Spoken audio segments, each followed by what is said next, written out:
नमस्कार विद्यार्थी, प्रशांत टाकणे प्रशांत क्लासेसमध्ये आपलं पुन्हा एकदा मनपूर्वक स्वागत करतोय। सर्वप्रथम विद्यार्थी मित्रांनो, तुम्ही जर आपल्या चॅनलला नवीन असाल तर प्रथमतः आपला यूट्यूब चॅनल नक्की सबस्क्राईब करून ठेवा, बेल आयकॉनला क्लिक करा, जेणेकरून आपले नवनवीन महत्त्वपूर्ण व्हिडिओज हे तुमच्यापर्यंत पोहोचले पाहिजे।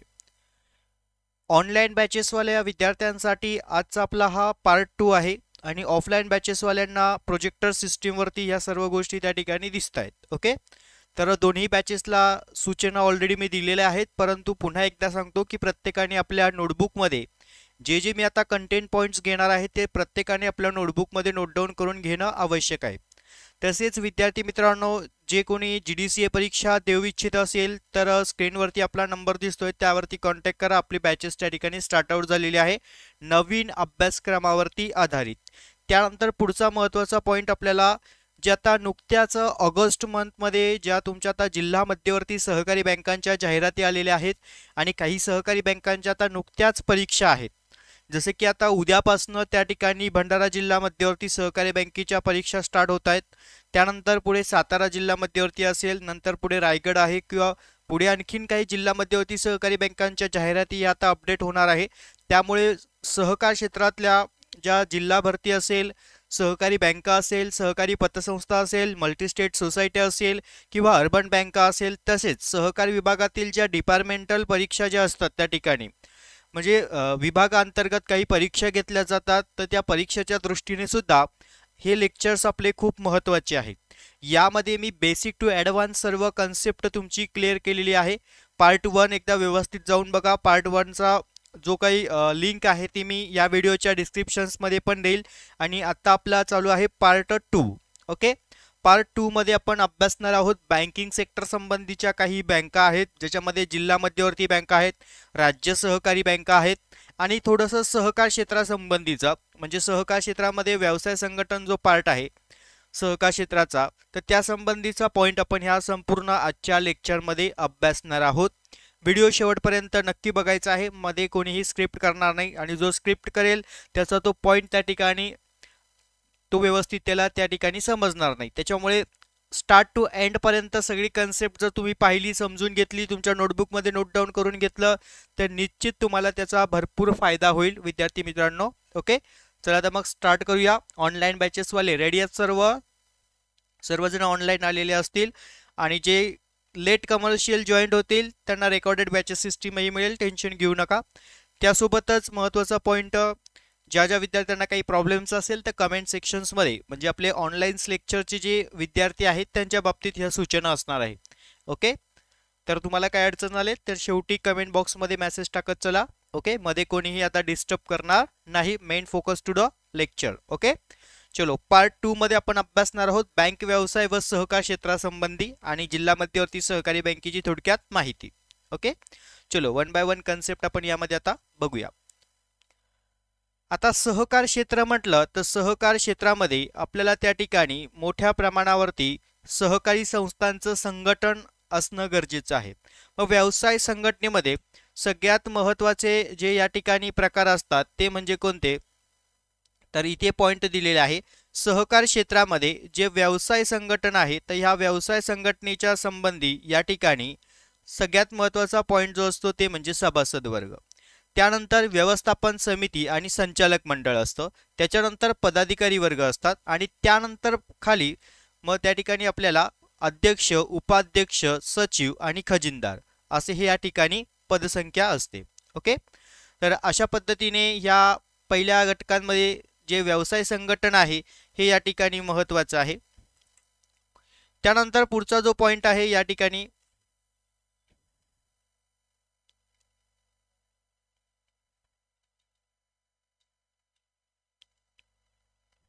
सभासद।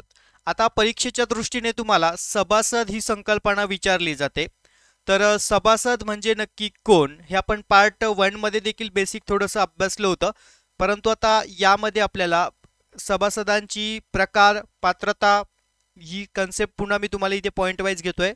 सभासद ही संकल्पना काय आहे, तर सभासद हा सहकारी संस्थेचा एक खऱ्या अर्थाने कोण असतो, त्या ठिकाणी मालक असतो। मग खऱ्या अर्थाने त्या ठिकाणी मालक आहे आणि मालक असल्यामुळे त्याला महत्त्वाचे अधिकार, हक्क, कर्तव्य, जबाबदाऱ्याही असतात आणि सभासदांची पात्रताही असते, त्याचबरोबर ही असतात. ओके, तर सभासदांच्या प्रकारामध्ये पात्रतेमध्ये काय काय महत्त्वाची माहिती दिली आहे ती आपण आता या ठिकाणी अभ्यासू. बघा, सभासद म्हणजे नक्की कोण? तर सभासद हा सहकारी संस्थेचा मालक असतो, जे तुम्हाला रिकामी जागेला किंवा वस्तुनिष्ठ प्रश्नांमध्ये प्रश्न येतात.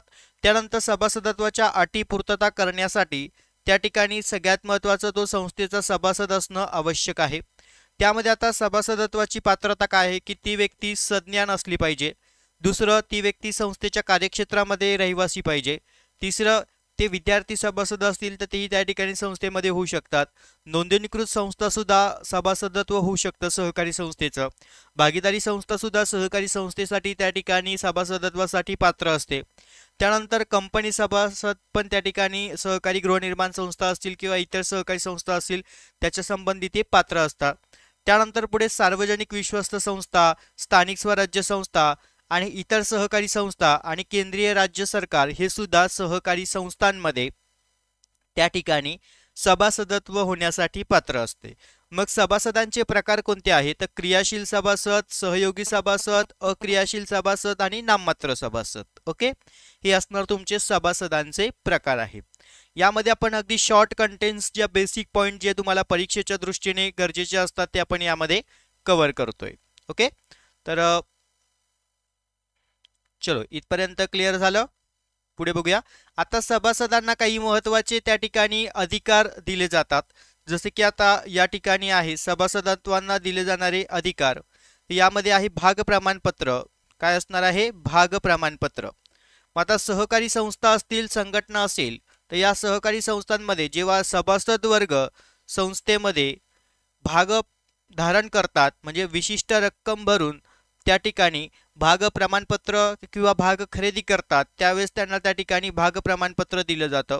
त्यानंतर सभेबाबतचे त्यांना अधिकार असतात. त्यानंतर या ठिकाणी व्यवसाय संस्थेबाबतचे अधिकार आहे. लाभांश वस्तू सेवा मिळवण्याचे देखील त्यामध्ये संस्थेला अधिकार म्हणजे सभासदांना ते अधिकार दिलेले जातात संस्थेमधून. त्यानंतर इतर काही संस्थेमधनं अधिकार सभासदांना दिले जातात. त्याचबरोबर निबंधकांकडे अर्ज करण्याचा देखील अधिकार सभासदांना असतो. त्यानंतर वारसाबाबतची नोंद ठेवणं आणि ते नोंद रजिस्टर करणं हे सुद्धा एक सभासदांचं महत्त्वाचं अधिकार आहे. ओके, इथपर्यंत पॉइंट क्लिअर. चलो पुढे बघूया आपण आता जबाबदाऱ्या. आता सहकारी संस्थेमध्ये आणि संघटनेमध्ये या ठिकाणी महत्त्वाचा पॉइंट हा असणार आहे की सभासदांच्या काही महत्त्वाच्या जबाबदाऱ्या दिल्या जातात. आता सभासदांनाही काही संस्थेच्या दृष्टीने जबाबदारी पार पाडणं गरजेचं आहे. त्याच्यातली पहिली जबाबदारी आहे त्या ठिकाणी नियमांचं पालन करणे. दुसरं असणारे देणी देणं. त्यानंतर भाग धारण करणे. त्यानंतर देयता, वारसाबाबतची नोंद. त्यानंतर कर्ज वापरासंबंधी परतफेडी संबंधीची माहिती. त्याचबरोबर चौकशीच्या वेळी अचूक माहिती देणं. सभासदांना उपस्थित म्हणजे सभेला उपस्थित राहणं हे सभासदांचं सगळ्यात महत्त्वाची जबाबदारी आहे. उत्पादित वस्तूंची संस्थेमार्फत विक्री आणि नुकसान भरपाई तसेच संस्थेचे हित जोपासणं हे सर्व सहकारी संस्थेच्या सभासदांच्या जबाबदाऱ्या आहेत. ओके, जबाबदाऱ्या पॉइंट क्लिअर झाला. पुढे बघूया आपण आता सभासदत्व रद्द होणं किंवा संपुष्टात येणं. सभासदासंबंधी म्हणजे त्या ठिकाणी एखाद्या संस्थेमध्ये सभासद आहे आणि त्याचं सभासदत्व आपल्याला रद्द करायचं आहे तर त्या संबंधीची काय कारणं आहेत? तर पहिलं कारण आहे जर सभासदाचा मृत्यू झाला असेल तर, सभासदत्वाचा राजीनामा दिला असेल तर आणि तो राजीनामा मंजूर झाला असेल व्यवस्थापक मंडळांकडनं तर. पुढे भागांचं हस्तांतरण केलं असेल, कार्यक्षेत्राबाहेर त्याचं वास्तव्य असेल, संस्थेचं विसर्जन, सभासदांच्या संबंधी सभासदांची हकालपट्टी त्याच्या संबंधी कलम 35 आणि नादारी म्हणजे दिवाळखोर वगैरे आणि अक्रियाशील सभासद हे त्या ठिकाणी सभासदत्व रद्द होण्याची कारणं आहेत. हे पॉइंट वाईज मध्ये इथे. ओके, चलो पुढे बघूया आपण आता.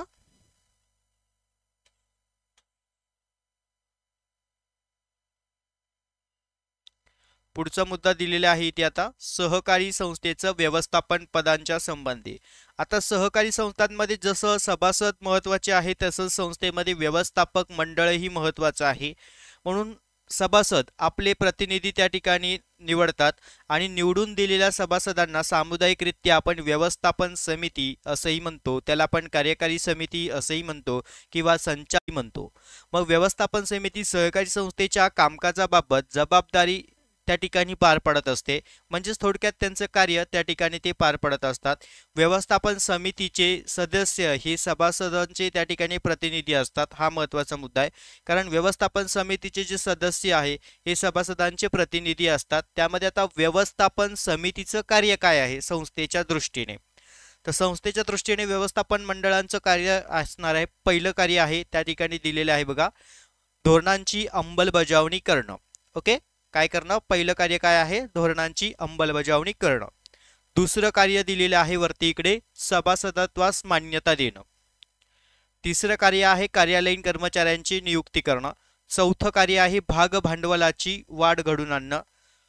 त्यानंतर पाचवं कार्य आहे निधीमध्ये वाढ घडून आणणं. सहावं कार्य आहे सेवकांच्या तक्रारींचं निवारण करणं, म्हणजे कर्मचारी वर्ग असतील तर त्यांच्या काही तक्रारी असतील तर त्यांचं निवारण करणं. इकडे सातवं कार्य दिलेलं आहे सभासदांच्या तक्रारींचं निवारण करणं. आठवं दिलेलं आहे सभासदांचे हित संरक्षण राखणं. निवडणुकांचं आयोजन करणं, सर्वसाधारण सभांचे आयोजन करणं. हे संपूर्ण असणार व्यवस्थापन समितीचं, संचालक मंडळाचं, कार्यकारी समितीचे कार्य. ओके, इथपर्यंत पॉइंट क्लिअर. चलो पुढे बघूया आपण आता. व्यवस्थापन समितीला काही महत्त्वाचे कार्य पार पाडल्यावरती काही महत्त्वाचे त्यांना अधिकारही प्राप्त असतात. त्यातलं पहिलं जो अधिकार दिलेला आहे सभासदांबाबतचे अधिकार, म्हणजे सभासदत्व अर्ज करतील, त्यांच्या अडचणी असतील, त्यांच्या समस्या असतील त्या सोडवणं, ही पण एक अधिकाराचीच बाब आहे. पुढे सेवक वर्गाची नियुक्ती करणं, जसं की आता आपण जिल्हा मध्यवर्ती सहकारी बँकांच्या काही जाहिराती आलेल्या आहेत, बँकांची भरती असते सहकारी कॉपरेटिव्ह सेक्टरमधल्या, तर त्यावेळेस व्यवस्थापक मंडळ सेवकांची नियुक्ती कशा पद्धतीने करायची या संबंधीचे त्यांना अधिकार दिलेले असतात. त्यानंतर निधी कसा उभारायचा, मालमत्तेची खरेदी कशी करायची आणि इतर काही सहकार क्षेत्रासंबंधीचे त्यांना अधिकार असतात.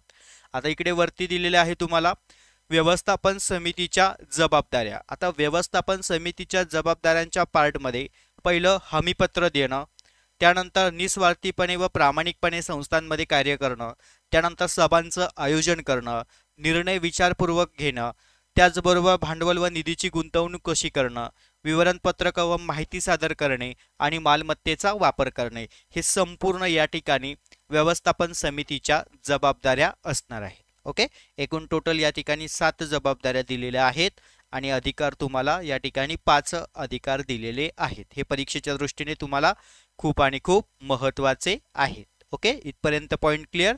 चलो पुढे बघूया आपण. ज्या पद्धतीने संस्थेमध्ये व्यवस्थापक मंडळ असतं त्याच पद्धतीने संस्थेमध्ये पदाधिकारी वर्ग देखील असणं गरजेचं आहे. मग पदाधिकारी वर्ग म्हणजे काय, की सहकारी संस्थेच्या कार्यालयीन पदाधिकारीमध्ये अध्यक्ष, उपाध्यक्ष, त्यानंतर सचिव आणि खजिनदार इत्यादींचा समावेश होतो. ओके, आता अध्यक्ष संकल्पना काय आहे ती समजून घेऊया. व्यवस्थापन समितीच्या सभेमध्ये अध्यक्षांची निवड केली जाते. सहकारी संस्थेचा अध्यक्ष हाच संस्थेचा सर्व सभांचा, म्हणजेच त्या ठिकाणी व्यवस्थापन समिती आणि अधिमंडळाच्या सर्वसाधारण सभेचा अध्यक्ष म्हणून तो कार्य करत असतो. ओके, हा पॉइंट आहे या ठिकाणी. त्यानंतर पुढचा महत्त्वाचा मुद्दा असणार आहे आता अध्यक्षांचं कार्य काय असतं. ओके, अध्यक्षांचं कार्य काय असणार आहे, तर अध्यक्षांचं पहिलं कार्य आहे की संस्थेच्या दैनंदिन कामकाजासंबंधी कार्य असणार. दुसरं दिलेलं आहे मदत व मार्गदर्शन करणे. तिसरं कार्य दिलेलं आहे सखोलांचे संबंध निर्माण करणे, म्हणजे सलोख्यांचे संबंध त्या ठिकाणी निर्माण करणे. चौथं दिलेलं आहे आर्थिक हितसंबंधाचे रक्षण करणे. पाचवं दिलेलं आहे कार्य सभांचं आयोजन करणे, त्याचबरोबर सभांचे संचालन करणे. हे असणार अध्यक्षांचं कार्य. ओके, इथपर्यंत पॉइंट क्लिअर. चलो पुढे बघूया आपण आता. आता अध्यक्षांचे कार्य पाहिल्यानंतर अध्यक्षांचे काही महत्त्वाच्या त्या ठिकाणी त्यांना अधिकार दिले जातात आणि त्यांच्या काही महत्त्वाच्या जबाबदाऱ्या असतात. आता अधिकारांमध्ये पहिला महत्त्वाचा पॉइंट काय असणार आहे की दैनंदिन कामकाजासंबंधीचे अध्यक्षांना त्या ठिकाणी अधिकार असतात. कागदपत्रांवर सह्या करण्यासाठी त्यांना अधिकार दिलेले आहेत. संस्थेचे हिशेबासंबंधी कामचुकार करणाऱ्या कर्मचाऱ्यांवरती कारवाई करणं, सभांबाबतचे अधिकार, निर्णयात्मक मत देण्यासंबंधीचे अधिकार आणि इतिवृत्तावर सही करण्याचे अधिकार या ठिकाणी अध्यक्षांनाही असतात. त्यानंतर अध्यक्षांच्या दिलेले आहेत नियंत्रण ठेवणं, कार्योत्तम मान्यता देणं, सुसंवाद साधणं, सभासदांबाबतच्या तसेच सभांबाबतच्या जबाबदारींचे कार्य पार पाडणं आणि महत्त्वाच्या दस्तऐवजांवरती सह्या करणं, ही पण त्यांची जबाबदारी असणार आहे अध्यक्षांची. ओके, इथपर्यंत पॉइंट क्लिअर सर्वांचे. चलो पुढचा पॉइंट बघूया आपण आता. उपाध्यक्ष. आता अध्यक्ष जर संस्थेमध्ये उपस्थित नसतील तर त्यांच्या संबंधीचं कामकाज भूमिका पार पाडण्यासाठी आपण उपाध्यक्षांची त्या ठिकाणी नेमणूक करत असतो. मग उपाध्यक्षांची नेमणूक काय असेल? ऑफलाईन बॅचवाले इकडे लक्ष द्यायचंय. ओके, आणि ऑनलाईन बॅचवाले व्यवस्थित लक्ष देता येत ना? हां, तर उपाध्यक्ष संबंधीची माहिती बघूया.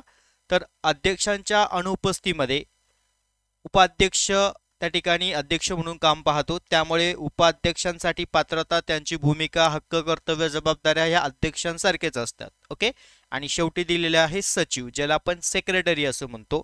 सहकारी संस्थेचं कामकाज पार पाडण्यासाठी सचिवाची नेमणूक केली जाते आणि सचिवाच्या कामकाजाचं स्वरूप सहकारी संस्थेच्या प्रकारानुसार व आकारानुसार त्या ठिकाणी ते बदलत असतं. त्यामुळे नेमणूक पूर्ण वेळ किंवा अर्धा वेळ तसेच मानधन किंवा पगारी सेवक म्हणूनही त्या ठिकाणी सेक्रेटरी सचिव हा काम करत असतो. ओके, आता सचिव सेक्रेटरीला पण काही महत्त्वाचे अधिकार जबाबदाऱ्या असतात, त्यासोबत त्यांनाही काही महत्त्वाचे कार्य त्या ठिकाणी पार पाडणं गरजेचं असतं. मग आता सचिवाचं कार्य काय काय असणार आहे? तर पहिलं प्रशासकीय कार्य असतो, दुसरं आहे त्यांना त्या ठिकाणी दिलेलं हिशेब ठेवणं व हिशेब तपासणीच्या संबंधी लेखापरीक्षकाला योग्य ती कागदपत्र, दप्तर नोंद त्या ठिकाणी उपलब्ध करून देणं, कायद्यातील तरतुदींची पूर्तता करणं, सभेसंबंधीचे कार्य, त्यानंतर सभासदांसंबंधीचे कार्य आणि व्यवस्थापन संबंधीचे कार्य. ओके, खूप जनरल पॉइंट्स आहेत. त्यानंतर आदर्श सचिवाचे गुण कसे असावे, म्हणजे आमच्या संस्थेमध्ये जो सेक्रेटरी नेमलेला आहे तर या सेक्रेटरीच्या संबंधीचे जे त्या ठिकाणी सचिव आहे त्या सचिवांकडे कोणते गुण असलं पाहिजे? तर त्यांचं प्रभावी व्यक्तिमत्व असलं पाहिजे, कल्पकता त्यांच्याकडे असली पाहिजे, संभाषण कौशल्यावरती त्यांचं प्रभुत्व असलं पाहिजे, व्यवसायाचं ज्ञानाची माहिती असली पाहिजे, कायद्याचं ज्ञान त्यांना आवश्यक पाहिजे, व्यवस्थापकीय ज्ञानासंबंधी माहिती पाहिजे, पुढारकार वृत्तीची त्या ठिकाणी संकल्पना त्यांच्याकडे असणं पाहिजे आणि जनसंपर्काची आवड असणं.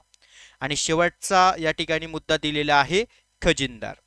आता खजिनदार हा सहकारी संस्थेतील एक महत्त्वाचा पदाधिकारी आहे, म्हणून त्याला खजिनदारांचा संबंध हा बँक व्यवहाराशी येत असतो. ओके, हे मी मागच्या काही पार्टमध्ये विद्यार्थ्यांना समजून सांगितलं होतं, पण पुन्हा ह्या पार्ट 2 मध्ये तुमची एक रिव्हिजन पार्ट म्हणून मी हा पॉईंट्स यामध्ये घेतलाय. ओके, कारण हे टॉपिक महत्त्वाचे आहेत परीक्षेच्या दृष्टीने. चलो पुढे बघूया. आता सहकारी संस्थांच्या संबंधी. सहकारी संस्थांची नोंदणी, संस्थांना मार्गदर्शन व त्यावरती कार्यावर नियंत्रण ठेवून त्यांच्या कार्यामध्ये समन्वय साधण्याकरता राज्य पातळीवरती सहकार खात्याकडून नियुक्त केलेल्या सर्वोच्च अधिकारी म्हणजे सहकार आयुक्त व निबंधक.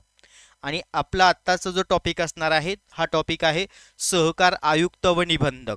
आता सहकार आयुक्त हे निबंधक सहकारी संस्थांमध्ये खूप महत्त्वाचे त्या ठिकाणी अधिकारी वर्ग आहेत की जे त्या ठिकाणी संस्थांच्या नोंदणी संबंधी, संस्थेचे रेकॉर्ड, कागदपत्र, दप्तरी नोंद, संस्था बंद करणे तसेच संस्थेचे उद्दिष्ट व ध्येय साध्य करण्यासाठी हे अधिकारी वर्ग त्या ठिकाणी नेमलेले असतात शासनाकडनं. ओके, म्हणून त्याचा इथे अर्थ आणि व्याख्या दोन्हीही दिलेली आहेत सहकार क्षेत्रासंबंधीचे. ओके, इथपर्यंत पॉइंट क्लिअर.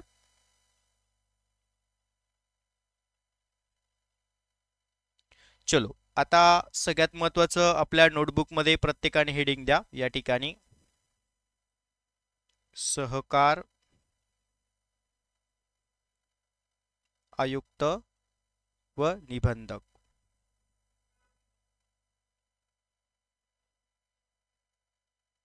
ओके, सहकार आयुक्त व निबंधक. मग यामध्ये वरती अर्थ आणि व्याख्या दोन्ही कन्सेप्ट दिलेल्या आहेत, व्यवस्थित अभ्यासा.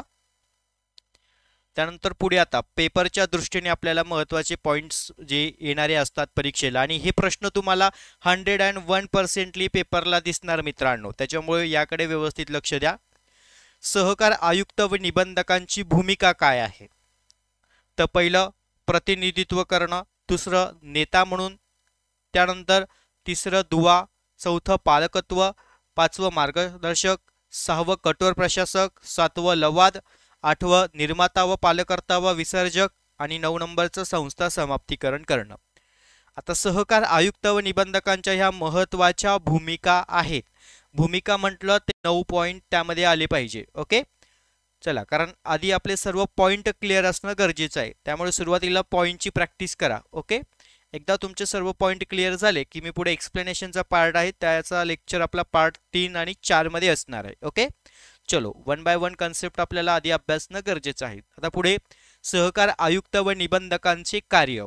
आता यामध्ये सहकार आयुक्त निबंधकांचे कार्य ह्या गटावाईज त्या ठिकाणी विभागले गेलेले आहेत. पहिला जो असणार आहे वैज्ञानिक कार्य. ओके, वैज्ञानिक कार्यामध्ये काय येणार आहे, संस्थांची नोंदणी करायची.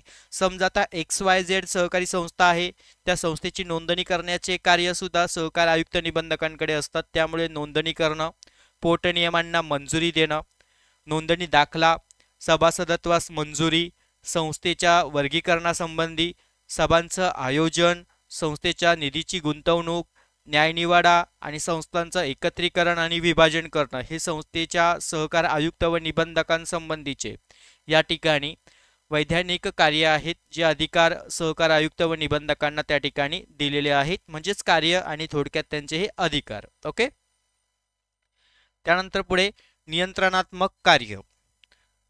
आता हे कार्य तुम्ही अधिकारामध्ये पण कन्सेप्टली त्या ठिकाणी लिहू शकतात. ओके, आता नियंत्रणात्मक कार्य आहे, प्रशासकीय कार्य आहे, त्यांना त्याच्यामध्ये हिशेब तपासणी करणं, आर्थिक व्यवहारांवर नियंत्रण ठेवणं, दोषी संस्थांवरती कारवाई करणं, शासकीय धोरणांची अंमलबजावणी आखणं. आणि विकासात्मक कार्यांमध्ये सहकारी क्षेत्राचं नेतृत्व करणं, सहकारी क्षेत्रांना मार्गदर्शन करणं, सहकारी संस्थांच्या तांत्रिक मार्गदर्शन बाबींवर लक्ष ठेवणं, सहकारी संस्थांना आर्थिक मदतीला त्या ठिकाणी सहकार्य करणं, कर्ज वसुलीला चालना करणं, जसे की कलम 101 अंतर्गत आणि कलम 154(ब)29 अंतर्गत या ठिकाणी सहकारी संस्थांच्या जे काही गृहनिर्माण संस्था असतील किंवा इतर सहकारी संस्थांच्या कर्ज वसुली संबंधीची त्या ठिकाणी प्रक्रिया संबंधी माहिती देणं, त्या संबंधीचं हे त्यांचं कार्य आहे. आणि सभासदांना योग्य ते शिक्षण आणि प्रशिक्षण उपलब्ध करून देणं. ओके, कारण प्रत्येक सहकार क्षेत्रामध्ये सभासद वर्ग, कर्मचारी वर्ग, पदाधिकारी वर्ग यांना योग्य शिक्षण प्रशिक्षण केंद्र त्या ठिकाणी राबवणं गरजेचे असतात. इथपर्यंत पॉईंट क्लिअर. त्यानंतर पुढे आता सहकार आयुक्त व निबंधकांना काही अधिकार असतात. जसे कार्य पाहिले त्याच पद्धतीचे अधिकार आहे. संस्थांची नोंदणी, पोटनियमाला मान्यता, अभिलेख जप्त करणे, नोंदणी रद्द करणे, सभासदत्व देणे, सभांचं आयोजन करणे, हिशेबाची तपासणी करणं, सहकारी संस्थांचं विलिनीकरण, त्यानंतर संस्थेसंबंधीचं वर्गीकरण आणि न्यायनिवाडा. ओके, हे अधिकार आहे. त्यानंतर आणखीन काही महत्त्वाच्या जबाबदाऱ्या, सहकारी तत्वांचं पालन करणे, सहकारी संस्थांच्या गुणात्मक वाढ घडवून आणणे, त्यानंतर संस्थेच्या कार्यामध्ये एकसूत्रीपणा राखणं, त्यानंतर अपप्रवृत्तीचा आळा घालणं, त्यानंतर समन्वय साधणं, व्यवस्थापन समितीविरुद्ध कारवाई करणं, अंकेक्षण म्हणजे लेखापरीक्षणाच्या व्यवस्था करणं, संस्थेचे समाप्तीकरण करणं, त्याचबरोबर योग्य प्रशासन त्या ठिकाणी घटक अधिकारी वर्ग नेमणं, त्याचबरोबर नोंदणी दाखला देणं, हे सुद्धा सहकार आयुक्त व निबंधकांच्या जबाबदाऱ्या असणार आहे. ओके, हे महत्त्वाचे सगळे पॉईंट्स आहे. त्यानंतर पुढे आपण आता शॉर्ट नोट्स कंटेंटच्या दृष्टीने काही महत्त्वाचे पॉईंट्स बघूया. पहिलं दिलं आहे तुम्हाला सहकार आयुक्त व निबंधक यांची व्याख्या. सहकारी संस्थांची नोंदणी, मार्गदर्शन व त्यांच्यावर नियंत्रण ठेवण्यासाठी राज्य पातळीवरती शासनाकडून नियुक्त केलेले अधिकारी वर्ग म्हणजे कोण असणार, सहकार आयुक्त निबंधक. त्यानंतर विभागीय सहनिबंधक म्हणजे कोण, राज्यातील सहकारी चळवळींचे विभागीय स्तरांवरती नियंत्रण करणारे अधिकारी म्हणजेच विभागीय सहनिबंधक. जिल्हा उपनिबंधक म्हणजे जिल्हा स्तरावरती सहकारी संस्थांची नोंदणी व त्यांच्यावर नियंत्रण ठेवणारा अधिकारी वर्ग. सहाय्यक निबंधक या ठिकाणी तालुका पातळीवरती सहकारी संस्थेचा प्रमुख नियंत्रक अधिकारी वर्ग असतो. आणि शेवटी दिलेले आहे पोटनियम आणि उपविधी. तर सहकारी संस्थेचे अंतर्गत कामकाज व व्यवस्थापनासंबंधीची तयार करण्यात आलेल्या नियमाचा संच ज्याला आपण काय म्हणतो, उपविधी असे म्हणतो. ओके, हे पॉइंट्स व्यवस्थित लक्षात आले. ओके, प्रत्येकाने चला नोट डाऊन करून घ्या किंवा तुम्हाला सवयच लागली असेल स्क्रीनशॉट मारायची ऑनलाईनवाले, बरोबर की नाही. चला पटापट हे सर्व नोट डाऊन करून घ्या.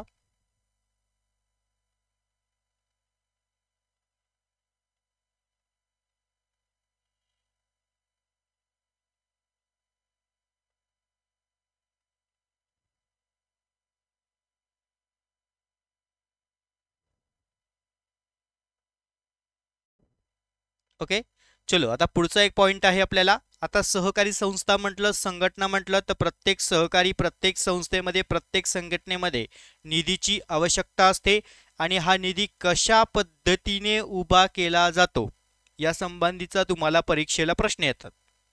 चला वन बाय वन इकडे पहा. सहकारी संस्थांमध्ये भांडवलाची निर्मिती कशा पद्धतीने केली जाते.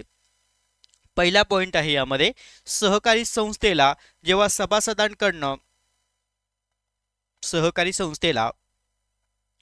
सभासदांकडनं उभारलेले भाग भांडवल व्यवसायासाठी पुरेसे नसतेच, म्हणजे तो एक सुरुवातीचा पार्ट असतो, परंतु संस्था चालवायची म्हटलं तर संस्थेमध्ये आणखीन सुद्धा निधीची आवश्यकता असणं गरजेचं आहे. म्हणून त्यासाठी सहकारी संस्था अन्य मार्गाने सुद्धा त्या ठिकाणी भांडवल उभं करताना आपल्याला बघावयास मिळते. मग यामध्ये संस्थेचं उद्दिष्ट साध्य करण्यासाठी संस्थेला भांडवल उभारणी ही करणं आवश्यक आहे. त्यातला पहिला घटक आहे अंतर्गत साधन.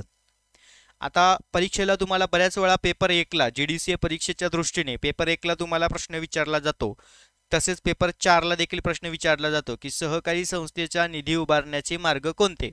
तर पहिला असणार आहे या ठिकाणी अंतर्गत साधन. ओके, मग यामध्ये पहिला घटक आहे तुमचा भाग भांडवल, दुसरं त्या ठिकाणी दिलेले आहे वरती प्रवेश शुल्क, राखीव निधी आणि सभासदांच्या ठेवी. ओके, हे अंतर्गत साधन आहे. त्यानंतर पुढे बाह्य साधन, सहकारी संस्थेचा निधी उभारण्याचा दुसरा मार्ग आहे बाह्य साधन. यामध्ये बिगर सभासदांच्या ठेवी, कर्ज व अग्रिम कर्ज रोख्यांची विक्री, सरकारी अनुदान व मदत आणि देणगी व बक्षीस. त्यानंतर पुढे दिलेले आहे सहकारी संस्थेच्या सभा. आता सहकारी संस्थेच्या सभा म्हणजे काय, सभेची व्याख्या लिहून घ्या. 2 किंवा अधिक व्यक्तींनी त्यांच्या संस्थेसंबंधीच्या विषयांवर चर्चा करून निर्णय घेण्यासाठी एकत्रित येणं, या प्रक्रियेला काय म्हणणार आपण, सभा असे म्हणणार. ओके, चला पुढे बघूया आपण आता सहकारी संस्थेच्या सभांचे प्रकार.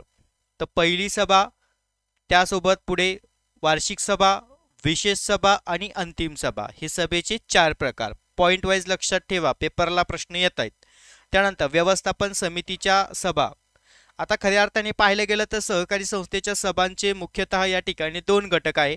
पहिला घटक आहे जो सभासदांच्या सभा, त्याच्यामध्ये पहिली, वार्षिक, विशेष, अंतिम. आणि पुढे दिलेल्या व्यवस्थापन समितीच्या सभा. तर या व्यवस्थापन समितीच्या सभेच्या संबंधी या ठिकाणी सगळ्यात महत्त्वाचं व्यवस्थापन समितीची पहिली सभा, व्यवस्थापन समितीची सभा आणि उपसमितीची सभा, ही सभेचे त्या ठिकाणी तुम्हाला व्यवस्थापन समितीच्या सभेसंबंधीचे हे त्या ठिकाणी प्रकार आहेत. ओके, एवढं स्क्रीनवर जे दिसतं आहेत हे सर्व संस्थेच्या सभांचे प्रकार आहेत. ओके, कारण आम्हाला परीक्षेला पॉइंट आठवत नाही, हा महत्त्वाचा आमचा प्रॉब्लेम असतो आणि तोच या ठिकाणी आपण सोप्या साध्या भाषेमध्ये हे सगळे पॉइंट्स तुमच्यासाठी आणलेले आहेत. ओके, पॉइंट्स लिहा, पॉइंटची रिव्हिजन करा, तेच तुमचे ऑटोमॅटिक त्या ठिकाणी क्लिक होतील आणि मग परीक्षेला उत्तरपत्रिकेमध्ये तुम्ही हे फटाफट त्या ठिकाणी सर्व लिहू शकतात. ओके, चलो आता पुढे बघूया. सभेच्या कायदेशीर तरतुदी. समजा आपल्याला सहकारी संस्थेमध्ये सभा घ्यायच्या आहेत, तर सभेसंबंधी काही कायदेशीर नियम दिलेले आहेत. तर ते कायदेशीर नियम कोणते आहेत, तर पहिलं आहे सभेची सूचना. मग आपल्याला कोणती सभा बोलवायची आहे त्या संबंधीची सूचना देणं गरजेचं आहे की नाही. त्यानंतर सभेची कार्यक्रम पत्रिका. त्यानंतर सभेच्या संबंधीची असणारी गणसंख्या, सभेचा अध्यक्ष, मतदानाची पद्धत, सभा पुढे ढकलणं, प्रस्ताव, ठराव, निर्णयात्मक मताधिकार आणि सभेची इतिवृत्त, या पूर्ण प्रक्रियेमधून संस्थांच्या सभा त्या ठिकाणी पार पाडल्या जातात. ओके, मग सभेची गणसंख्या किती असली पाहिजे, सभेचे अध्यक्ष कोण असणार आहे, मतदानाच्या पद्धती कशा आहे. आता तुम्ही म्हणा सर सभेमध्ये मतदानाची पद्धत नक्की ही काय आहे.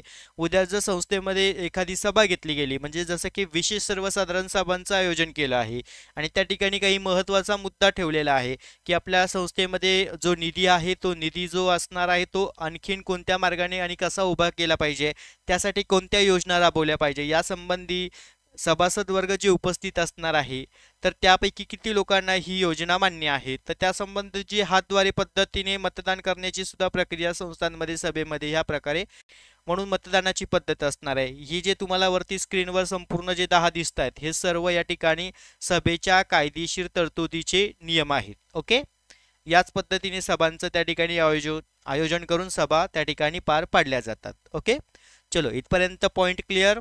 पुढे बघूया आपण आता काही महत्त्वाचे जे तुम्हाला परीक्षेसाठी म्हणजे वस्तुनिष्ठ परीक्षेसाठी MCQ वगैरे जे क्वेश्चन विचारले जातात, एका वाक्यात असतील, रिकाम्या जागा असतील, चुकी बरोबर असेल, तर या सर्वांसाठी हे सगळे प्रश्न महत्त्वाचे आहेत। पहिलं दिलेलं आहे अंतर्गत साधन। सहकारी संस्थेच्या सभासदांकडून गोळा केलेले भांडवल म्हणजे संस्थेच्या स्वमालकीचं असतं ते अंतर्गत साधन, जे आपण मगाशी वरती 2 गट पाहिले। बाह्य साधन, सहकारी संस्थेच्या सभासदांच्या व्यतिरिक्त मिळवलेले भांडवल जे असणार आहे ते बाह्य साधन, जसे की आपण सरकारी अनुदान, बक्षिसं वगैरे हे पॉईंट पाहिले। त्यानंतर भाग म्हणजे काय, सहकारी संस्थेचा एकूण भांडवलातील एक हिस्सा असतो, ज्याला छोटा आणि महत्त्वाचा हिस्सा असतो, त्याला आपण काय म्हणतो, भाग असे म्हणतो। लाभांश म्हणजे काय, की संस्थेच्या झालेल्या नफ्यामधून सभासदांनी त्यांनी धारण केलेल्या भागांच्या प्रमाणात दिलेली रक्कम, त्याला आपण लाभांश असे म्हणतो। कर्ज रोखे म्हणजे काय, की ज्या दस्तऐवजाद्वारे सहकारी संस्था कर्ज घेतलेल्याची लेखी कबुली देते। आणि सभा म्हणजे काय, तर दोन किंवा अधिक व्यक्ती एखाद्या विषयाच्या चर्चेसाठी व निर्णय घेण्यासाठी एका विशिष्ट वेळी, विशिष्ट दिवशी आणि विशिष्ट ठिकाणी एकत्र येतात, त्याला आपण काय म्हणतो, सभा असे म्हणतो। ओके, हे 6 पॉइंट्स महत्त्वाचे आहेत। त्यानंतर पुढे असणार आहे सहकारी संस्थांमध्ये ज्या पद्धतीने सभांचं आयोजन केलं जातं, सभा घेतल्या जातात, त्याच पद्धतीने जर आपण आता सहकारी संस्थेचा थोडासा अंतर्गत घटकांचा अभ्यास जर आपण केला तर सहकारी संस्थांमध्ये दैनंदिन व्यवहारात्मक नोंदणी होतात, सभासद वर्ग असतात, कर्मचारी वर्ग असतात, पदाधिकारी वर्ग असतात, काही महत्त्वाचे निर्णय घेतले जातात, त्या निर्णयासाठी योग्य ते रजिस्टर रेकॉर्ड नोंद असणं गरजेचं आहे। म्हणून सहकारी संस्थांमध्ये आपल्या विविध व्यवहारांच्या नोंदी ठेवण्यासाठी म्हणजे सहकारी संस्थांचे जे दैनंदिन व्यवहाराच्या नोंदीनी योग्य पद्धतीने त्या ठिकाणी नोंद करून ठेवण्यासाठी, त्यासोबत सभासद, निबंधक, हिशेब तपासणी या सर्वांना संस्थेच्या आर्थिक व्यवहारांची नोंदीची अचूकता माहिती त्या ठिकाणी निदर्शनास येण्यासाठी संस्थांमध्ये वेगवेगळ्या स्तरांवरती त्या ठिकाणी काही महत्त्वाची पुस्तिका ठेवले जातात, म्हणजे रेकॉर्ड असतात, कागदपत्र असतात, दस्तऐवज असतात। त्यामुळे पेपर 1 ला JDCA च्या बाबतीमध्ये पेपर 1 ला सुद्धा तुम्हाला हे प्रश्न विचारले जातात की सहकारी संस्थांमध्ये किंवा गृहनिर्माण संस्थांमध्ये ठेवावयाचे रेकॉर्ड, कागदपत्र, हिशेब तपासणी यांची यादी तयार करा। आता हे जे तुम्हाला सर्व स्क्रीनवर दिसतं आहेत हेच तुम्ही त्यामध्ये लिहिलं तरी काही अडचण नाही। हिशेब पुस्तकांमध्ये कीर्दवही, पोटकीर्दवही, खतावणी आणि रोख पुस्तक यामध्ये मी विभागणी केलेली आहे। पुढे दिले वैधानिक पुस्तक। आता वैधानिक पुस्तकामध्ये सभासदांची नोंद पुस्तिका, क्रियाशील अक्रियाशील सदस्यांची नोंद पुस्तिका, भाग नोंद पुस्तक, कर्ज रोख्यांची नोंद पुस्तक, सभासदांच्या इतिवृत्तांचे पुस्तक, संचालक मंडळांच्या सभेसंबंधीच्या इतिवृत्तांचे पुस्तक, मालसाठा असेल, मालमत्ता पुस्तक असेल, गुंतवणूक असेल, डेड स्टॉक नोंदवही असेल, कर्ज नोंद पुस्तिका असेल, लेखापरीक्षक नोंदवही असेल आणि ठेव नोंद पुस्तिका असेल। ओके, हे झालं वैधानिक पुस्तक। तसं अवैधानिक पुस्तकांमध्ये आवक नोंदवही, जावक नोंदवही, तक्रार नोंदवही, शेरा नोंदवही, सूचना नोंदवही। बघा किती सोपे आहे, तो पाठांतर करण्याची काही गरज आहे का? सगळे जे जनरल आता संस्थेमध्ये काम करणारे असतील तर त्यांच्या ह्या सगळ्या गोष्टी लक्षात आल्या असतील। ओके, मग संस्थेमध्ये, संघटनेमध्ये ह्या सगळ्या रेकॉर्ड, रजिस्टर ठेवणं आवश्यक आहे। आणि लेखापरीक्षकाने सुद्धा हे सर्व रेकॉर्ड, रजिस्टर, कागदपत्र आपल्या कलाकौशल्याच्या सहाय्याने, आपल्या पात्रतेच्या सहाय्याने, आपल्या गुणांच्या सहाय्याने ह्या सगळ्या गोष्टी त्या ठिकाणी तपासणी करणं गरजेचं आहे आणि यावरती संस्थेला लेखापरीक्षण अहवाल देणं गरजेचं असतो। इथपर्यंत पॉइंट क्लिअर? चलो पुढे बघूया आपण आता हिशेब पत्रके। तसेच आणखीन काही महत्त्वाचे हिशेब पत्रके असते, जसं तेरजेचं पत्रक असेल ज्याला आपण ट्रायल बॅलन्स असे म्हणतो, त्यानंतर व्यापारी खाते असेल ज्याला आपण त्या ठिकाणी ट्रेडिंग अकाउंट्स असं म्हणतो, नफा तोटा खाते असेल ज्याला आपण प्रॉफिट अँड लॉस अकाउंट्स म्हणतो, ताळेबंद पत्रक असेल त्याला आपण बॅलन्स शीट असे म्हणतो। ही महत्त्वाची हिशेब पत्रके लेखापरीक्षकाने तपासणी करणं गरजेचे आहे आणि संस्थेने सुद्धा याची योग्य पद्धतीने नोंद ठेवणं गरजेचं असतं। त्यानंतर हिशेब तपासणीचा तुम्हाला बेसिकली त्या ठिकाणी व्याख्या दिलेली आहे। हिशेब तपासणी म्हणजे संस्थेचे हिशेब पुस्तके, विवरणपत्रके यांचं परीक्षण की ज्याद्वारे अधिकृत्य व्यवस्थित काढलेली गेली आहेत किंवा नाही, संस्थेची जी सांपत्तिक स्थिती दाखवली आहे किंवा नाही, महाराष्ट्र सहकारी संस्था कायदा अधिनियम 1960 नुसार सहकारी संस्थांची हिशेब पुस्तकांचं त्या ठिकाणी अंकेक्षण केलं जातं. अंकेक्षणालाच आपण लेखापरीक्षण, हिशेब तपासणी असंही म्हणतो. ओके, मग संस्थेच्या संबंध सर्वसाधारण कामकाजासंबंधीची तपासणी करण्यासाठी व्यक्ती हिशेब तपासनीस असे म्हणतो, ज्याला आपण लेखापरीक्षक असेही म्हटलं जातं. मग हिशेब तपासणीचे प्रकार पेपर नंबर 3 ला तुम्हाला GDCA कंटेनला या ठिकाणी विचारले जातात. वैधानिक हिशेब तपासणी, सतत हिशेब तपासणी, अंतर्गत हिशेब तपासणी आणि मध्यावर्ती हिशेब तपासणी. आता संपूर्ण हिशेब तपासणी करून झाल्यावरती संस्थेचं लेखापरीक्षण करून झाल्यावरती अहवाल देतात, पाहणी करतात आणि मग लेखापरीक्षक संस्थेच्या ज्या ठिकाणी हिशेब तपासणीची वर्गवारीनुसार त्यांना त्या ठिकाणी अहवाल सादर करतात, जसं की अ वर्ग, ब वर्ग, क वर्ग आणि ड वर्ग. ओके, हे महत्त्वाचे आहे शॉर्ट कंटेंट्स. चलो पुढे बघूया. आता हिशेब तपासणीचा फायदा काय आहे यावरनं तुमचा सगळा पॉइंट लक्षात येईल. हिशेब तपासणी, अंकेक्षण, लेखापरीक्षणाचा काय फायदा असतो? पहिला फायदा आहे वास्तविक संस्थेची आर्थिक स्थिती काय आहे ती लक्षात येते. दुसरं दिलेलं आहे अचूक अद्ययावती हिशोब तपासणी काय आहे हे समजतं. तिसरं दिलेलं आहे चुका व गैरव्यवहारांना त्या ठिकाणी आळा बसतो. चौथं दिलेलं आहे हिशेबातील चुकांबाबतच्या उपाययोजना आपल्याला आखता येतात. पुढे दिलेलं आहे भाग भांडवलाच्या विक्रीस मदत होते, सभासदांचं हित राखता येतं, कर्ज मिळवण्यासाठी सुलभता होते आणि हिशेब पुस्तकांबाबतचे सल्ले, माहिती, मार्गदर्शन त्या ठिकाणी आपल्याला सर्वांना मिळत असतं. म्हणून संस्थेमध्ये हिशेब तपासणी, अंकेक्षण, लेखापरीक्षण या तिघांचाही अर्थ एकच आहे आणि या सर्व गोष्टी त्या ठिकाणी पार पाडणं गरजेचं असतं, तपासणी करून घेणं गरजेचं आहे. पुढे म्हटलेलं आहे हिशेब तपासणीच्या बाबत कायदेशीर तरतुदी कशा असतात, तर सहकाराचं वर्ष, निबंधकांमार्फतची हिशेब तपासणी, हिशेब पुस्तक पालन व हिशेब लेखन, वार्षिक हिशेब पत्रके, हिशेब तपासणीबाबतच्या बाबी, हिशेब पुस्तकांची उपलब्धता, माहिती व पुरवण्यासंबंधीची जबाबदारी, सभासदांच्या अवलोकनासाठी हिशेब पुस्तके खुले ठेवणे, हिशोबातील दोष दुरुस्तीच्या संबंधी माहिती, तसेच अधिमंडळ वार्षिक सर्वसाधारण सभा व त्या सभेमध्ये हिशेब तपासणीस उपस्थिती आणि हिशेब तपासणीची फेर तपासणी ही हिशेब तपासणीच्या संबंधीची कायदेशीर तरतुदी आहेत. ओके, आणि पुढे शेवटी हिशेब तपासणीचे अहवाल. पहिला असतो सर्वसाधारण अहवाल आणि दुसरा दिलेला आहे दोष दुरुस्ती अहवाल. ओके, इथपर्यंत हे सर्व पॉइंट्स लक्षात आले. चलो पुढे बघूया आपण आता. या ठिकाणी आता नागरिक सहकारी बँकेसंबंधी आपण माहिती बघणार आहोत. तर यामध्ये नागरिक सहकारी बँक. ओके, आता नागरिक सहकारी बँकेची व्याख्या दिलेली आहे, त्यांचं कार्य दिलेलं आहे. शहरी भागातील त्या ठिकाणी कारागीर असेल, छोटे व्यापारी वर्ग असतील, लघु उद्योग असतील, पगारदार वर्ग असेल, या सर्वांना त्या ठिकाणी कर्जाविषयी गरज भागवण्यासाठी नागरिक सहकारी बँकेची स्थापना केली जाते. आणि ह्या नागरिक सहकारी बँकांच्या अलीकडे काही महत्त्वाच्या शाखा देखील आता विस्तारताना आपल्याला बघाव्यास मिळते. व्यापारी बँकाप्रमाणे ही बँकिंग सेवा देखील त्या ठिकाणी कार्य करत असते. म्हणून शहरी व निमशहरी भागांमध्ये रिकामी जागेला प्रश्न येतो. नागरिक सहकारी जी बँक आहे ही कोणत्या भागामध्ये कार्यरत असते, तर शहरी व निमशहरी भागांमध्ये. जे बँक भरतीची परीक्षेची तयारी करतायत तर त्यांच्यासाठी हा पॉइंट्स महत्त्वाचा आहे. तर शहरी व निमशहरी भागातील जनतेला बचतीची सवय लावण्यासाठी ह्या बँका त्या ठिकाणी सतत प्रयत्नशील असतात. मग आता नागरिक सहकारी बँकांचे कार्य एक लक्षात घ्या. सहकारी बँका आणि बँकांची कार्य ही जवळजवळ त्या ठिकाणी सारखीच आहे. ओके, जसं की ठेवी स्वीकारणं, कर्ज देणं, प्रतिनिधित्व म्हणून कार्य करणं, हुंड्या वटवणं, सुरक्षित खणांची सोय करणं आणि आधुनिक बँकिंगची सेवा देणं. ओके, त्यानंतर पुढे स्वयंरोजगाराला मदत करणं, त्वरित ग्राहक सेवा, त्यानंतर वित्तीय व्यवस्थापन, कर्मचारी व अधिकारी वर्गांना प्रशिक्षण देणं. त्यानंतर ग्राहक सहकारी ज्या ठिकाणी ग्राहक सहकारी संस्था असतात त्याच पद्धतीने इथे नागरिक सहकारी संस्थेला सुद्धा आणि नागरिक सहकारी बँकेला सुद्धा, आता संस्था आणि बँका अर्थ एकच होणार आहे.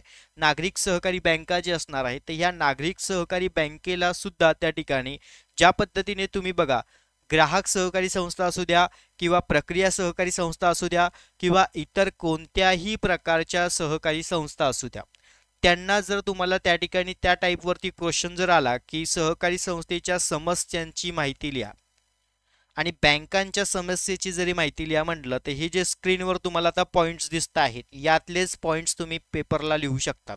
ओके, ग्राहक सहकारी बँका असू द्या, इतर जिल्हा मध्यवर्ती सहकारी बँक असू द्या किंवा कृषी उत्पन्न समितीच्या संबंधीच्या बँका असू द्या किंवा नागरिक सहकारी बँका असू द्या, तर या प्रत्येक संस्थेसंबंधी ज्या समस्या म्हणजे काय असणार आहे, अनुत्पादित कर्जाचा भर असतो, दुसरं प्रशिक्षणाचा अभाव असतो, तिसरं अपुरा निधी असतो, चौथं अकार्यक्षम व्यवस्थापन असतं, पाचवं असमतोल विकास असतो, सहावं वाढती थकबाकी असते, सातवं सदोष कर्ज धोरण असतो, आठवं दुहेरी नियंत्रणाचा पाठ असतो, नववं राजकीय हस्तक्षेप असतो आणि दहावं आधुनिक बँकिंग सुविधेचा अभाव असतो.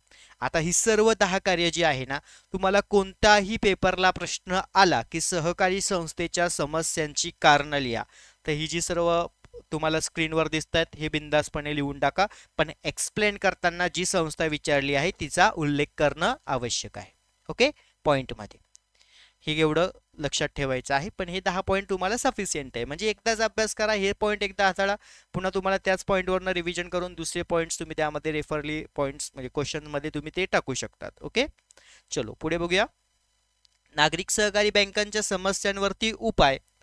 आता यामध्ये म्हटलंय उत्पादक कर्जावरती भर दिली पाहिजे, कर्मचारी वर्गांना प्रशिक्षण दिलं पाहिजे, भांडवलीमध्ये वाढ घडून आणली पाहिजे, कार्यक्षमतेमध्ये चांगली सुधारणा केली गेली पाहिजे, समतोलामध्ये विकास साधता आला पाहिजे, थकबाकी वसुली करता आली पाहिजे, कर्ज वाटपामध्ये सुलभता आणणं गरजेचं आहे, एकेरी नियंत्रण पद्धत त्या ठिकाणी असणं आवश्यक आहे, त्याचबरोबर योग्य ते संचालक मंडळांची नेमणूक करणं गरजेचं असतं आणि आधुनिक बँकिंग सुविधांची त्या ठिकाणी सभासदांना सेवा देणं गरजेचं आहे. हे त्यामागचं समस्यांमागचे हे उपाययोजना असणार आहे. म्हणजे समस्या आणि उपाययोजना हे दोन्ही कंटेंट्स आपण आता या ठिकाणी पाहिले नागरिक सहकारी बँकेच्या संबंधी. ओके, चलो पुढे बघूया आपण आता एटीएम. आता एटीएमचा फुल फॉर्म दिलेला आहे ऑटोमॅटिक ट्रेलर मशीन आणि ही 24 तास पैसे काढण्याची त्या ठिकाणी भरण्याची सुविधा असते, पण आपल्या अकाउंट्सला पैसे असणं आवश्यक आहे, बरोबर की नाही. चला पुढे बघूया आपण आता सुरक्षित खण. आता बँकेत मौल्यवान वस्तू कागदपत्र ठेवण्याची सुविधा असते, त्याला आपण काय म्हणतो, सुरक्षित खण म्हणजे लॉकर सुविधा आपण त्याला म्हणतो. अधिकर्ष सवलत ही चालू ठेवी खातेदारांना खात्यातील शिल्लक रकमेपेक्षा अधिक रक्कम काढण्यास दिली जाते. ओके, परीक्षेला प्रश्न येतो की अधिकर्ष सवलत ही त्या ठिकाणी कोणत्या खातेदारांना दिली जाते, तर त्या ठिकाणी चालू ठेवीचे जे खातेदार असतात त्यांना. पुढे म्हटलेलं आहे हुंडी. उधारीवरती मालाची खरेदी केल्यावर भविष्य काळात ठराविक तारखेला रक्कम देण्याची लेखी वचनपत्रक म्हणजे काय असतं, हुंडी, ज्याला आपण काय म्हणतो, बिल ऑफ एक्सचेंज. ओके, खूप सोपे सोपे कंटेंट्स आहे, व्यवस्थित त्या ठिकाणी तुम्हाला समजले असतील, अगदी एका वाक्यात आहे. पुढे दिलेले आहेत आता जिल्हा मध्यवर्ती सहकारी बँक, याविषयी थोडक्यात माहिती असणार आहे. बघा, भारतामध्ये सहकारी पतपुरवठा रचना ही त्रिस्तरावरती आहे, याला नोट डाऊन करून घ्या. हा तुम्हाला MCQ ला क्वेश्चन विचारला जातो. भारतामध्ये सहकारी पतपुरवठा रचना डॅश डॅश आहे, तर खाली तुम्हाला पर्याय देतील, द्विस्तर, प्रथम स्तर, त्रिस्तर. ओके, त्याचं उत्तर आहे त्रिस्तरांवरती. त्रिस्तरीय संरचनेमध्ये बँक मध्यवर्ती ठिकाणी असते म्हणून तिला मध्यवर्ती सहकारी बँक असे म्हणतो. राज्यामध्ये प्रत्येक जिल्ह्यासाठी एक जिल्हा एक मध्यवर्ती बँक असते. ओके, ही याला पण नोट डाऊन करून घ्या. राज्यामध्ये प्रत्येक जिल्ह्यासाठी एक जिल्हा डॅश डॅश मध्यवर्ती बँक असते, तर एक जिल्हा एक मध्यवर्ती बँक या ठिकाणी असणार आहे. एका विशिष्ट जिल्ह्यातील प्राथमिक सहकारी पतपुरवठा संस्था एकत्रित येऊन मध्यवर्ती संस्था निर्माण करतात आणि त्या मध्यवर्ती संस्थेला त्या ठिकाणी मध्यवर्ती सहकारी बँक किंवा बँकिंग युनियन असेही म्हणतात. म्हणून जिल्ह्यातील प्राथमिक सहकारी पतपुरवठा संस्थांना कर्जासाठी त्या ठिकाणी कर्ज पुरवठा करून त्यांच्या कामकाजावर देखरेख ठेवणं, नियंत्रण ठेवणं, त्यांना मार्गदर्शन करणं हे या सहकारी संस्थेचं म्हणजे जिल्हा मध्यवर्ती सहकारी बँकेचं हे सगळ्यात महत्त्वाचं कार्य आहे. ओके, जिल्हा मध्यवर्ती सहकारी बँक म्हणजे जी नागरिक सहकारी बँक नव्हे पण जिल्ह्यातील इतर सहकारी बँकांना कर्ज देण्यासाठी निधी गोळा करते, हिला आपण काय म्हणणार, जिल्हा मध्यवर्ती सहकारी बँक असे म्हणणार. ओके, चलो आता जिल्हा मध्यवर्ती सहकारी बँकेचे कार्य जवळजवळ मी मगाशीच तुम्हाला सांगितलं, नागरिक सहकारी बँका असू द्या, कोणत्याही बँका असेल तर त्या बँकांसंबंधीचे 70 ते 80% कार्य हे जवळजवळ फिक्सच असतात. पहिलं ठेवी स्वीकारणे, कर्ज पुरवठा करणे, जिल्ह्यातील सहकारी बँकांची बँक म्हणून कार्य करणं हे एक नवीन आहे. राज्य सहकारी बँक त्याचबरोबर म्हणजे प्राथमिक बँक आणि राज्य सहकारी बँक या दोघांमधला दुवा म्हणून काम करणं. ओके, म्हणून ते राज्य सहकारी बँक पॉईंट आहे चौथा. पाचवं शाखांचा विस्तार करणं. सहावं जिल्हा सहकारी चळवळीमध्ये नेतृत्व करणं. सातवं तारण कर्ज संबंधीची माहिती आणि नियंत्रण देखरेख मार्गदर्शन करणं. जिल्ह्यातील पतपुरवठा संबंधीचे समतोल साधणं आणि ग्राहक सेवा. ओके, हे संपूर्ण जिल्हा मध्यवर्ती कार्य. आता जिल्हा मध्यवर्ती सहकारी बँकेच्या समस्या काय आहे, तर जस्ट आपण मगाशीच पाहिलं की अपुरे भांडवल, सदोष कर्ज संबंधीची मंजुरी, त्या ठिकाणी कर्ज मंजुरीस विलंब, वाढती थकबाकी, हे जनरली प्रत्येक संस्था संघटनांचं हे कार्यच म्हणजे त्या ठिकाणी समस्याच आहे. आता अकार्यक्षम व्यवस्थापन, अपुऱ्या ठेवी, कर्जावरील जादा व्याजदर, राजकीय हस्तक्षेप, अपुरे देखील त्या ठिकाणी नियंत्रण देखरेख व असमतोलाचा विकास. मग आता यावरती आपल्याला उपाययोजना काय साध्य करायच्या आहेत, तर भांडवलात वाढ करा, कर्ज मंजुरीमध्ये सुलभता द्या, विना विलंब कर्ज मंजुरीची प्रक्रिया त्या ठिकाणी राबवा, थकबाकी वसुलीच्या संबंधी काहीतरी चालना त्या ठिकाणी मिळण्यासाठी योग्य ते उपाययोजना आखणं गरजेचं आहे. कार्यक्षम व्यवस्थापन संबंधी असणार, ठेवी वाढवणं, कर्जावरील कमी व्याजदरासंबंधीचं त्या ठिकाणी नियंत्रण असणं गरजेचं आहे. राजकीय दबावापासून दूर राहणं, परिणामकारक देखरेख व नियंत्रण ठेवणं आणि समतोलाचा विकास त्या ठिकाणी साध्य करणं, हे असणार जिल्हा मध्यवर्ती सहकारी बँकांच्या समस्या संबंधीचे हे उपाय.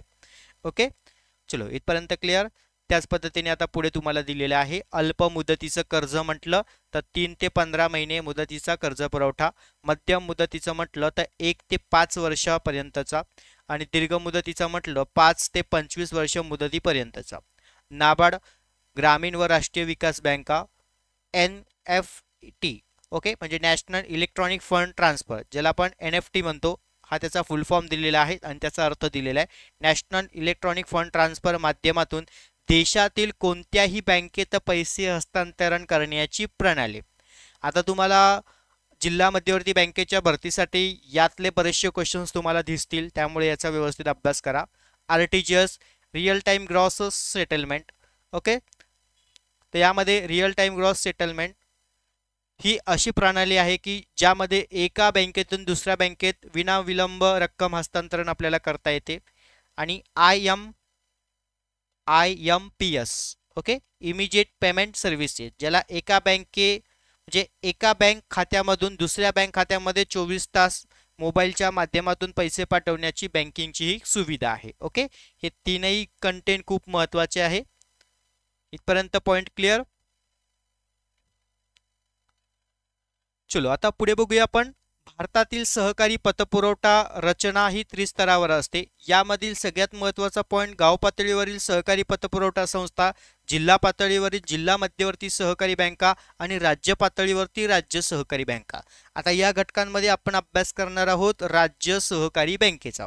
व महाराष्ट्र सहकारी संस्था कायद्याअंतर्गत त्यासोबत महाराष्ट्र राज्य सहकारी बँक महाराष्ट्रातील शिखर सहकारी बँक म्हणून देखील त्या ठिकाणी ओळखली जाते. म्हणून सन 1914 मध्ये जी मॅक्लिगन समिती स्थापन केली गेली होती आणि या मॅक्लिगन समितीने जेव्हा पाहणी केली त्यामध्ये सन 1915 मध्ये आपल्या अहवालामध्ये भारतामध्ये शिखर सहकारी बँकेची आवश्यकता प्रतिपादन केली होती आणि ही महाराष्ट्रातील पतपुरवठा संरचनेतील सर्वोच्च पातळीवरती कार्य करते, म्हणून तिला आपण काय म्हणतो, शिखर बँक असे म्हणतो. जिल्हा मध्यवर्ती सहकारी बँकांना कर्ज पुरवठा करणे, त्यांच्यावर देखरेख व नियंत्रण ठेवणे, या बँकेला आपण काय म्हणणार, राज्य सहकारी बँक असे म्हणणार. ओके, इथपर्यंत पॉइंट क्लिअर. चलो पुढे बघूया आपण. आता राज्य सहकारी बँकांचं कार्य काय आहे. पहिलं कार्य दिलेलं आहे ठेवी स्वीकारणं. तुम्ही म्हणाल सर आता सारखे सारखे तेच पॉइंट आहे तो, पण अभ्यास करणं हे गरजेचं आहे. ओके, बघा, ठेवी स्वीकारणे, सहकारी संस्थांना कर्ज पुरवठा करणे, कर्जाच्या वापरावर देखरेख व नियंत्रण ठेवणे, सहकारी संस्थेच्या कार्यामध्ये एकसूत्रता आणणं, नाणे बाजारासंबंधीचे प्रस्थापितकरण करणं, बँकिंग सेवा सुविधा पुरवणं, ग्रामीण उद्योगांना कर्ज पुरवठा करणं, कर्ज पुरवठ्याबाबतच्या समतोलावरती त्या ठिकाणी नियंत्रण राखणं, शाखांचा विस्तार करणं, राज्य सहकारी बँकांचं नेतृत्व करणं, हे असणार राज्य सहकारी बँकांसंबंधीचे कार्य. आता ज्या पद्धतीने कार्य म्हटलं तर बँकांच्या समस्या येणारच की नाही. आता पण समस्या पण जवळजवळ सारखेच आहेत बघा. जे मी वरती समस्या सांगितल्या त्याच समस्या सर्व या ठिकाणी दिलेल्या आहेत. अपुरे भांडवल, अपुऱ्या ठेवी, सदोष कर्ज वाटपासंबंधी पद्धत, वाढती थकबाकी, अपुरे देखरेख नियंत्रण, अयोग्य गुंतवणूक नियोजन अभाव, मध्यस्थांसंबंधीच्या मध्यम मुदतीच्या कर्जाकडे दुर्लक्ष, सदोष पद्धत, अकार्यक्षम व्यवस्थापन, ह्या सर्व समस्या राज्य सहकारी बँकेच्या. मग आता या समस्यांवरती उपाययोजना असणं गरजेचं आहे की नाही, योजना बघू आपण. भांडवल उभारणीवर भर द्या, ठेवी वाढवणे, योग्य कर्जाचं वाटप करा, कर्ज वसुलीवरती भर द्या, प्रभावी देखरेख नियंत्रण ठेवा, योग्य गुंतवणूक, कामकाजावर नियोजन, कार्यपद्धतीमध्ये सुधारणा, कार्यक्षम व्यवस्थापन, समतोल विकास, ही सर्व समस्यांवरच्या उपाययोजना. मग कोणत्या संस्था येऊ द्या किंवा संघटना येऊ द्या, बँका येऊ द्या, हे पॉईंट्स तुम्हाला त्यामध्ये लिहिणं आवश्यक आहेच. ओके, चलो इथपर्यंत पॉईंट क्लिअर.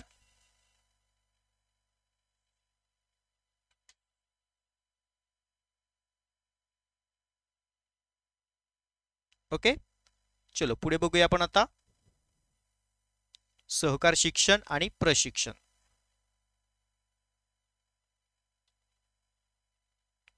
आता सहकार शिक्षण आणि प्रशिक्षणासंबंधीचा पॉइंट यामध्ये दिलेला आहेत आपल्याला. आता सहकार क्षेत्रामध्ये योग्य पद्धतीने त्या ठिकाणी जर आपण पाहिलं तर सहकार क्षेत्रामध्ये जे कर्मचारी वर्ग आहे, पदाधिकारी वर्ग आहे, व्यवस्थापक मंडळ आहे, कामगार वर्ग असणार आहेत, त्यासोबत इतर जे विभागीय अधिकारी वर्ग असतात, तर या सर्वांना योग्य ते शिक्षण आणि प्रशिक्षण देणं आवश्यक आहे.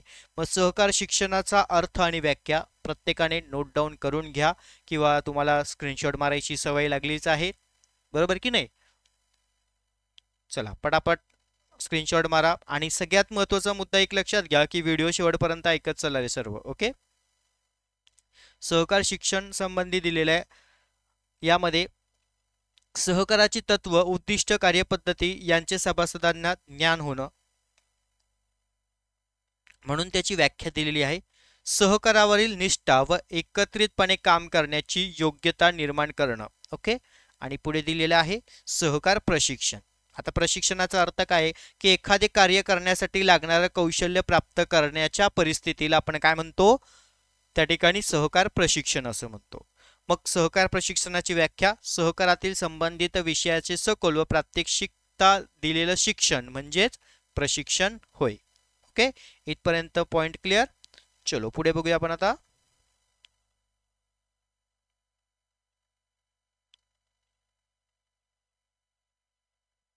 आता सहकार शिक्षण प्रशिक्षण याचा उद्देश काय आहे तर सहकाराची कल्पना पटवून देणं, लोकांना सहकार चळवळीकडे आकर्षित करणं, जबाबदार व जागरूक सभासदत्व तयार करणं, सहकारी संस्थेसाठी सक्षम नेतृत्व तयार करणे, संघटित दृष्टिकोन निर्माण राखणे, सहकाराची तत्व, कार्यपद्धती, व्यवहार यांचे ज्ञान, त्याचबरोबर व्यावसायिक कौशल्यात्मक विकासात्मक बदल घडवून आणणे, भ्रष्टाचार व गैरव्यवहारासंबंधी आळा घालणं, प्रशिक्षित सेवक व कर्मचारी गरज भागवणं आणि सहकार संस्थेच्या निकोप संतुलित विकासात्मक बदल घडवून आणणं. ओके, त्याचबरोबर सहकार शिक्षण आणि प्रशिक्षणाची गरज आणि आवश्यकता का आहे तर सहकार चळवळीचं नेतृत्व, सहकारी संस्थेचा विकास, कार्यक्षमता व्यवस्थापन, शिक्षित सभासद वर्गांची निर्मिती, सहकारावरील विश्वस्त रूढ करणे, कुशल संघटन आखणे, सहकारी क्षेत्रात स्वावलंबन बनवणे आणि भ्रष्टाचार व गैरव्यवहारांवर नियंत्रण ठेवणे,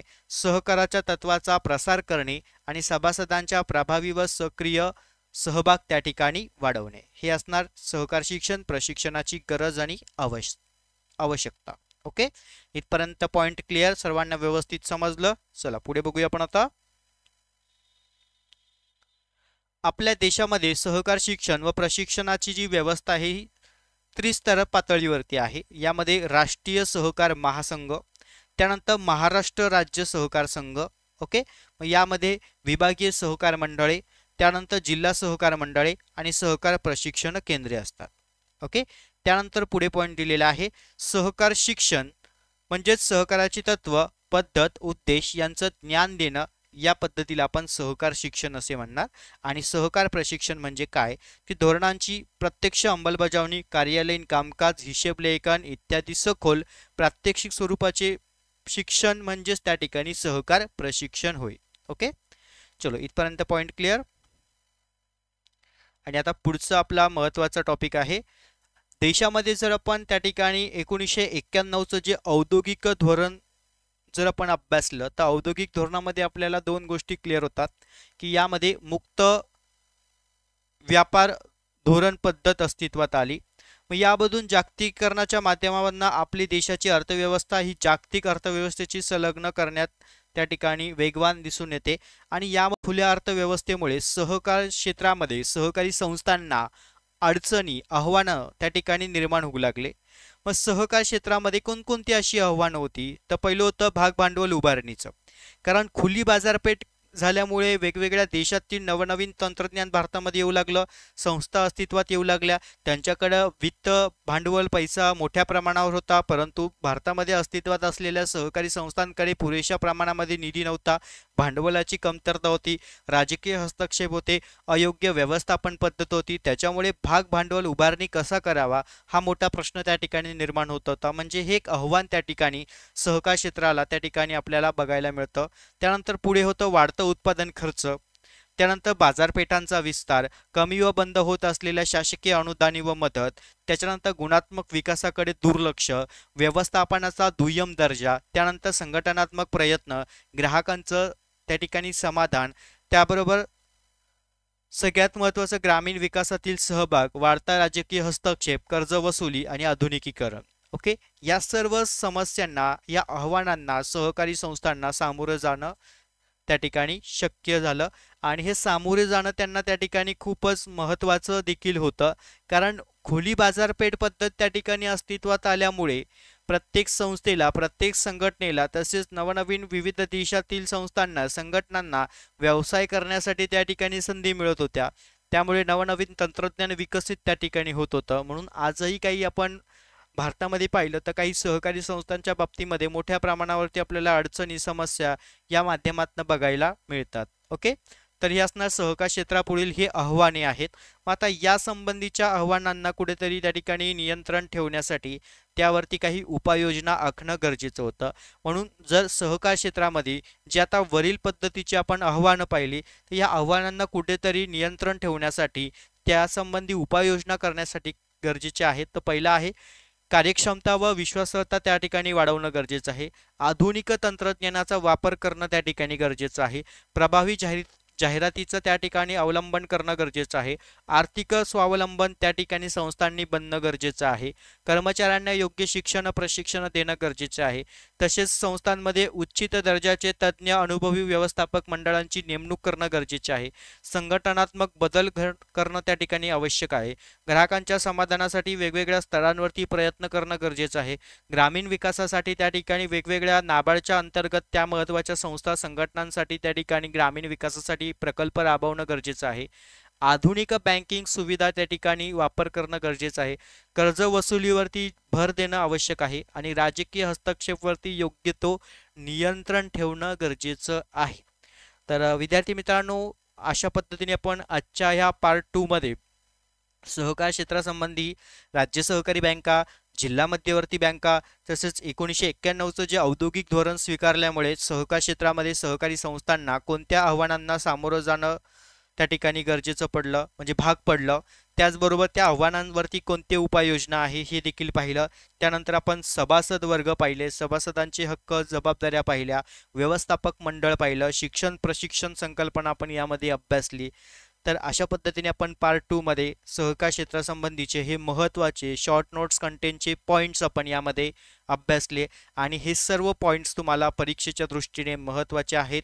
सर्व विद्यार्थ्यांना आजचा मनापासून आपला हा व्हिडिओ आवडला असेल तर विद्यार्थी मित्रांनो आपल्या चॅनलला नक्की सबस्क्राईब करा, बेल आयकॉनला क्लिक करा, जेणेकरून आपले नवनवीन महत्त्वपूर्ण व्हिडिओज हे तुमच्यापर्यंत पोहोचतील. आणि दुसरी महत्त्वाची गोष्ट, ज्या विद्यार्थ्यांना GDCA बॅचेसला ॲडमिशन्स घ्यायचं असेल तर स्क्रीनवर आपला नंबर दिसतोय त्यावरती कॉन्टॅक्ट करा. तसेच जिल्हा मध्यवर्ती सहकारी बँकेच्या संबंधीच्या पण बॅचेस आपल्या स्टार्टआउट झालेल्या आहेत, त्यासाठी पण आपला हाच नंबर आहे. ओके, सर्व विद्यार्थ्यांना परीक्षेच्या दृष्टीने ऑल द बेस्ट. धन्यवाद.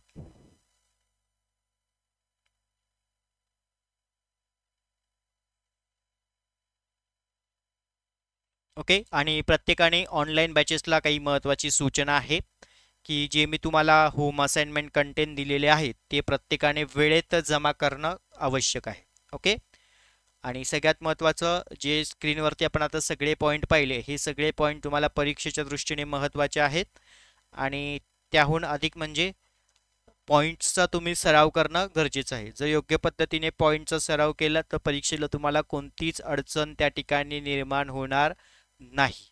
ओके. सर्व विद्यार्थ्यांना ऑल द बेस्ट. धन्यवाद.